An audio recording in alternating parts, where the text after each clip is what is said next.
안녕하세요. 남편과 결혼한 지 이제 반년 된 30대 여성입니다.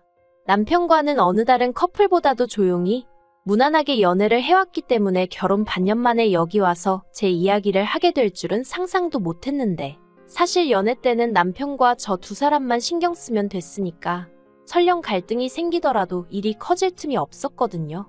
서운한 일이 있으면 그 자리에서 바로바로 이야기하고 오해가 쌓이지 않도록 풀었으면 되었으니까요. 그런데 결혼을 하고 나니까 일단 제 입장에선 남편뿐만 아니라 남편 식구들과의 관계도 신경을 써야 했고, 그렇다 보니 계속 상황을 살펴야만 하는 게 여간 힘든 일이 아니었어요. 그리고 남편과의 관계는 뭐랄까, 쌍방이 합의가 된 상황이었어요. 하지만 시댁 식구들, 특히나 어머님은 당신은 시어머니고 저는 며느리니 옳고 그름이나 경우에 상관없이 무조건 제가 숙이고 어머님 뜻에 따라야 한다고 생각하시더라고요. 그리고 제 입장에선 솔직히 납득하기가 어려웠지요. 그러다 이번에 제사 문제로 어머님과 부딪히면서 일이 이 지경이 될 거라곤 상상도 못했습니다. 남편하고는 대학 시절부터 친구로 지내다가 사회인이 되고 나서 뒤늦게 연인 사이로 발전한 케이스예요. 그렇다 보니 남편에 대해서는 잘한다고 생각했음에도 불구하고 제가 모르는 것들이 많았더라고요. 특히나 가족관계에 있어서는 남편이 워낙 평소에도 과묵한 타입이라서 눈치채지 못하고 있었는데, 결혼 이야기가 나오고 나서야 남편이 할 이야기가 있다며 가족관계에 대해서 말을 꺼내대요. 그리고 알고 보니 남편의 친어머님은 남편이 중학교를 다니던 때 지병으로 돌아가셨고, 이후로 사별하신 아버님이 지금의 새어머님과 재혼하셨답니다. 새어머님도 초혼은 아니셨고 자식도 둘 있으셨고요. 그래서 졸지에 외동이던 남편에게 2명의 동생이 생겼다네요. 그리고 남편의 걱정과 달리 남편의 가족관계에 대한 고백은 결혼에 있어 제가 결정을 내리는데 별 영향을 끼치진 않았습니다. 아니, 오히려 결혼을 더 하고 싶게 만든 것도 같네요. 사실 그동안 저희 부모님을 만나면 평소답지 않게 살갑게 굴고 저희 부모님을 좋아라 하더니 그런 사정이 있었구나 싶어서 그랬나? 어디 정붙일 곳이 마땅치 않았나 보다. 그런 생각이 들어서 더 잘해주고 싶었거든요. 그리고 이런 마음은 결혼 후에는 더 강해지고 커져갔는데, 그 이유가 제가 결혼 전에 시댁을 2번쯤 갔었고 결혼 후에도 2번쯤 갔었거든요. 그리고 그때마다 새어머님이나 시동생들이 남편에게 대놓고 무안을 준다던가 그런 건 없었어요.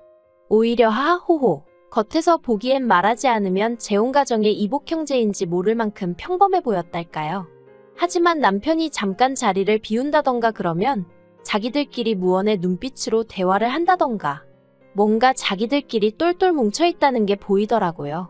그러니 20년 가까이 그렇게 살아온 저희 남편은 얼마나 서럽고 소외감을 느꼈을까 싶대요.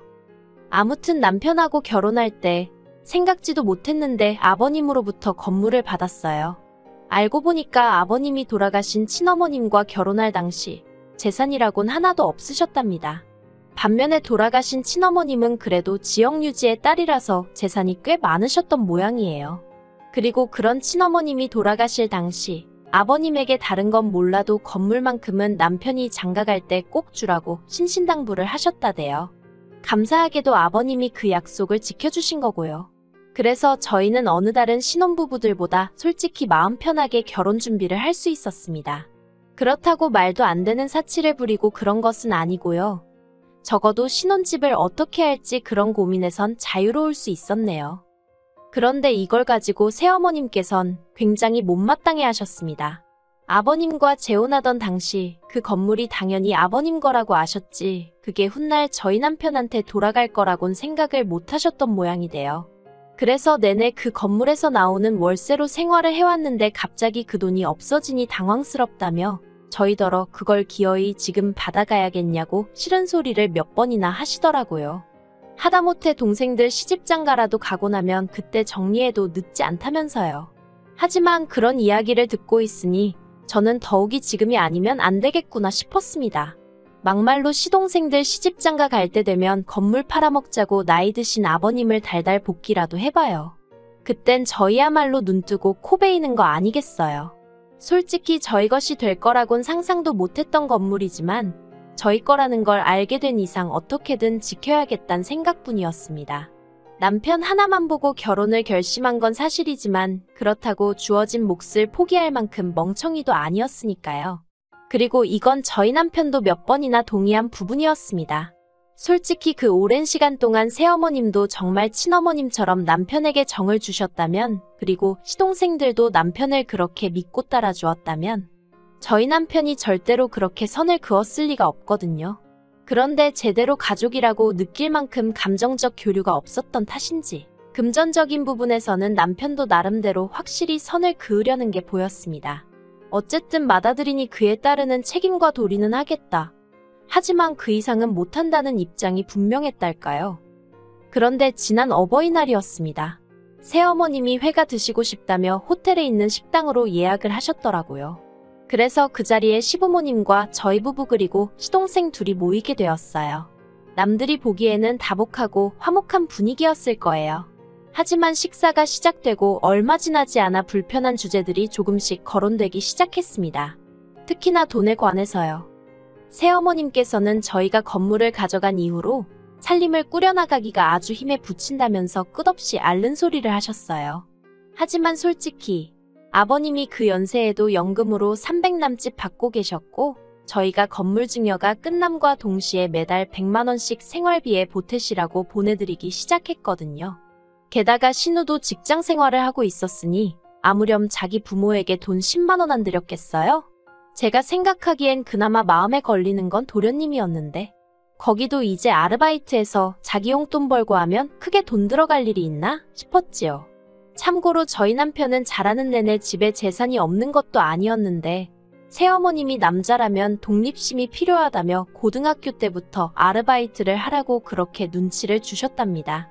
그래서 실제로 고등학교 2학년 때부터는 아버님이 어머님 몰래 챙겨주신 용돈 말고 공식적으론 용돈 한 번 받은 적 없고 대학 등록금도 반 이상 자기가 벌어서 보탰다고 하더라고요.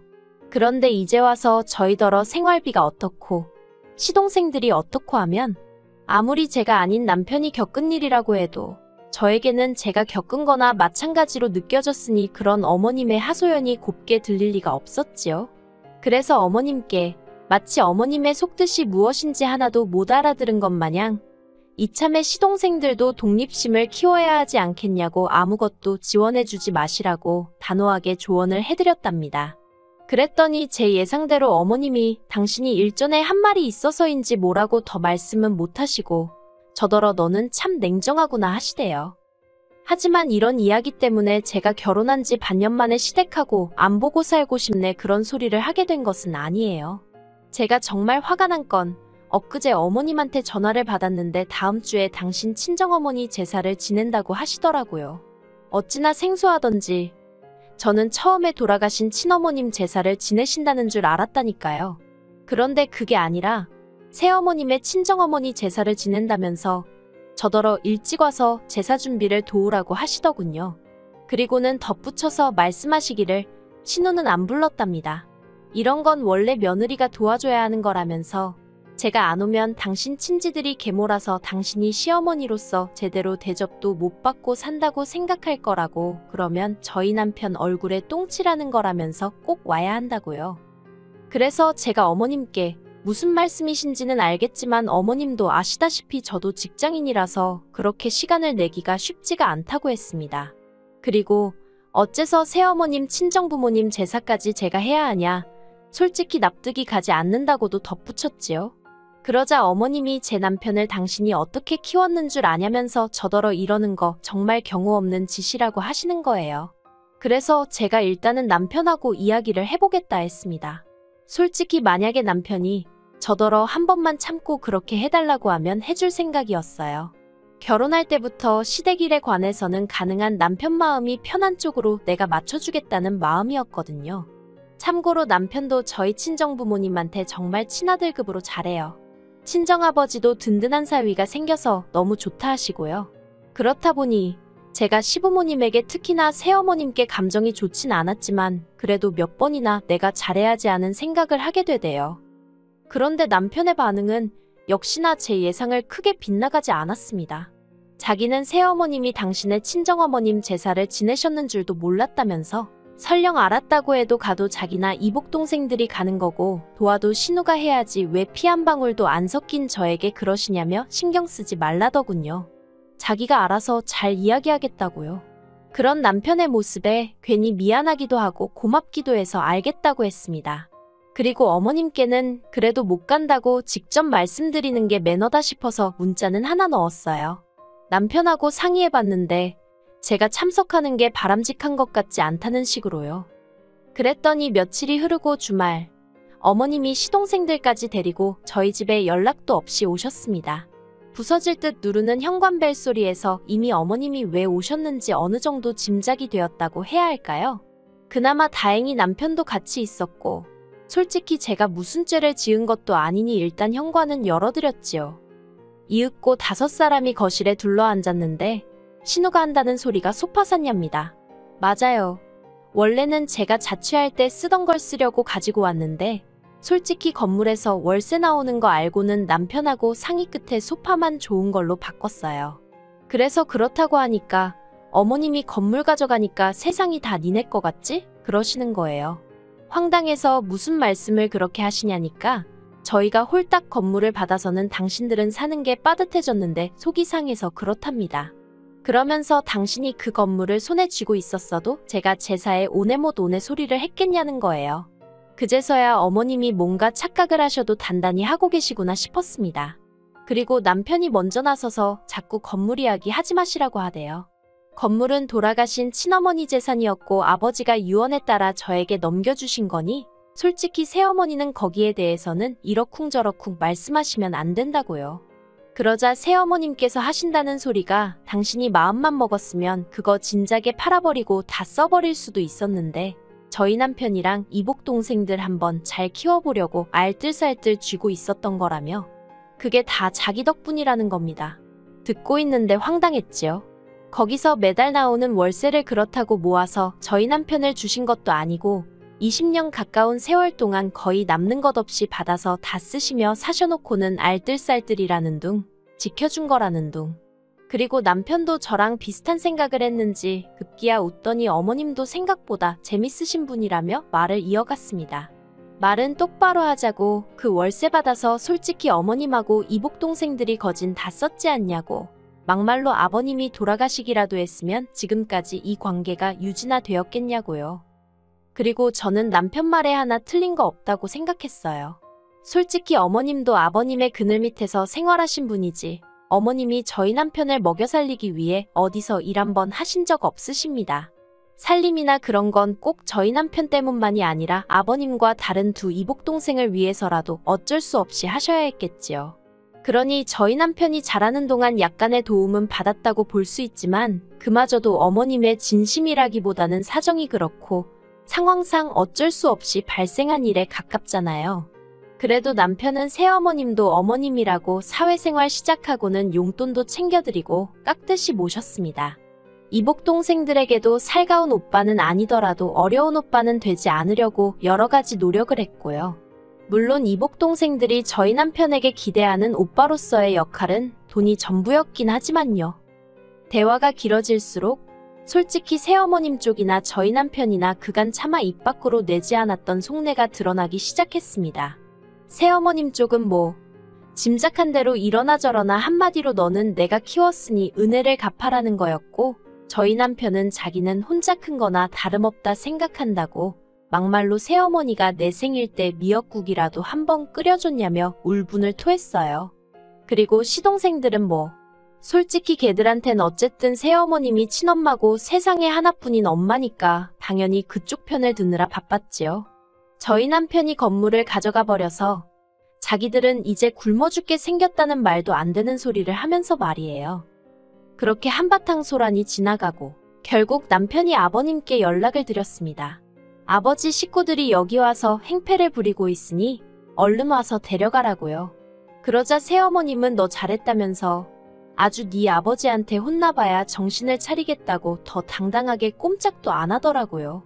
그리고 이복 동생들은 이복 동생들대로 자기 어머니 옆에 붙어있고 그 모습을 보고 있으니 남편이 얼마나 외롭게 컸을지 정말 안 봐도 눈에 뻔하더라니까요. 그리고 얼마 안가 아버님이 오셨는데 아버님은 새어머님을 보자마자 추태 좀 부리지 말라며 화를 내셨어요. 새어머님은 아버님이 당신 편을 들 줄 알았는데 당신한테 언성을 높이니 당황하신 눈치였지요. 새어머님께서 아버님더러 지금 상황 파악이 안 되느냐고 쟤들이 나한테 덤빈다. 이게 다 당신이 건물을 줘서 이렇게 된 거 아니냐? 돈 좀 생겼다고 애가 위아래도 몰라본다. 빨리 건물 내놓으라 해라. 속사포처럼 말을 쏟아냈지만 아버님께선 그런 새어머님께 남의 재산으로 그 정도 배불리고 살았으면 됐지. 욕심도 사납다고 계속 화를 내실 뿐이었어요. 그리고는 이복 동생들에게도 내 생각에 내가 니들 아버지로서 해줄 만큼은 해준 것 같으니 이제 알아서 독립하려면 독립해라. 정말 무서우리만치 낮은 목소리로 말씀하시대요. 그리고 결론부터 말하자면 일단 지금 새어머님은 찍소리도 못하고 예전처럼 아버님과 살고 계시고요. 이복 동생들도 무슨 약이라도 먹었는지 저희 남편한테 아주 깍듯해졌어요. 하지만 그 속내야 뻔하지요. 신우는 시집 가려면 결혼 자금이 필요하니 그러는 것일 테고 도련님이야 유학을 가고 싶네요 전에 노래를 불러댔으니 뭐 결국은 다시 돈 때문 아니겠어요? 그리고 저희 남편이 그러더라고요. 지켜야 할 게 없을 때는 바보같이 당해주면서 그래도 이게 제일 편한 길이라고 생각을 했대요. 근데 이제 자기에겐 저라는 가족도 생겼고 돌아가신 친어머니가 물려주신 재산도 지키고 싶어서 그렇게 바보같이 살지 않을 거랍니다. 다만 아버님에 대한 남편의 심정은 아직 복잡한 것 같아요.